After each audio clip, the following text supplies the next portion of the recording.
شروع اللہ کا نام لے کر جو بڑا مہربان نہایت رحم والا ہے۔ ایک طلب کرنے والے نے عذاب طلب کیا جو نازل ہو کر رہے گا، یعنی کافروں پر، اور کوئی اس کو ٹال نہ سکے گا۔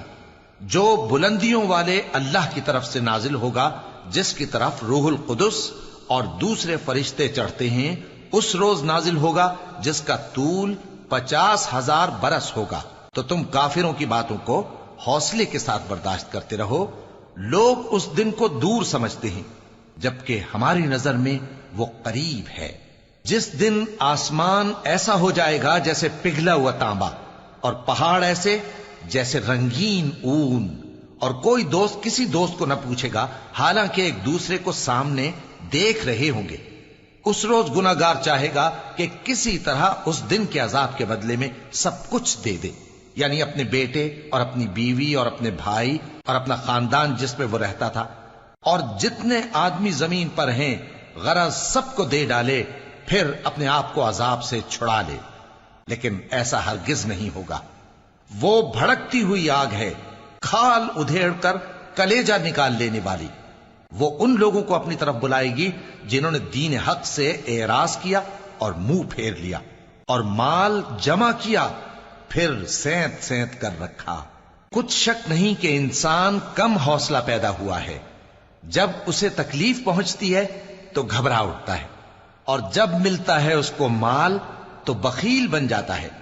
مگر نماز ادا کرنے والے جو نماز کا التزام رکھتے اور ہمیشہ پڑھتے ہیں، اور جن کے مال میں حصہ مقرر ہے، یعنی مانگنے والے کا اور نہ مانگنے والے کا، اور جو روز جزا کو سچ سمجھتے ہیں، اور جو اپنے پروردگار کے عذاب سے خوف رکھتے ہیں، بے شک ان کے پروردگار کا عذاب ہے ہی ایسا کہ اس سے بے خوف نہ ہوا جائے۔ اور جو اپنی شرمگاہوں کی حفاظت کرتے ہیں مگر اپنی بیویوں یا باندیوں سے کہ ان کے پاس جانے میں انہیں کچھ ملامت نہیں، اور جو لوگ ان کے سوا اور طریقے ڈھونڈیں تو وہ حد سے نکل جانے والے ہیں، اور جو اپنی امانتوں اور اپنے عہد و پیمان کا پاس کرتے ہیں، اور جو اپنی گواہیوں پر قائم رہتے ہیں، اور جو اپنی نماز کی پابندی کرتے ہیں، یہی لوگ جنتوں میں عزت و اکرام سے ہوں گے۔ تو اے نبی، ان کافروں کو کیا ہوا ہے کہ تمہاری طرف دوڑے چلے آتے ہیں، دائیں اور بائیں سے گروہ گروہ ہو کر جمع ہوتے جاتے ہیں؟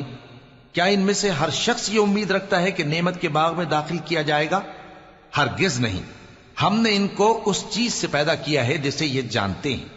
پس مشرقوں اور مغربوں کے مالک کی قسم کہ ہم طاقت رکھتے ہیں، یعنی اس بات پر کہ ان سے بہتر لوگ بدل لائیں، اور ہم عاجز نہیں ہیں۔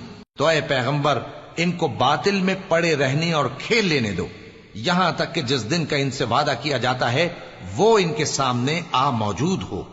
اس دن یہ قبروں سے نکل کر اس طرح دوڑیں گے جیسے کسی مقابلے کے نشان کی طرف دوڑے جا رہی ہوں۔ ان کی آنکھیں جھک رہی ہوں گی اور ذلت ان پر چھا رہی ہوگی۔ یہی وہ دن ہے جس کا ان سے وعدہ کیا جاتا تھا۔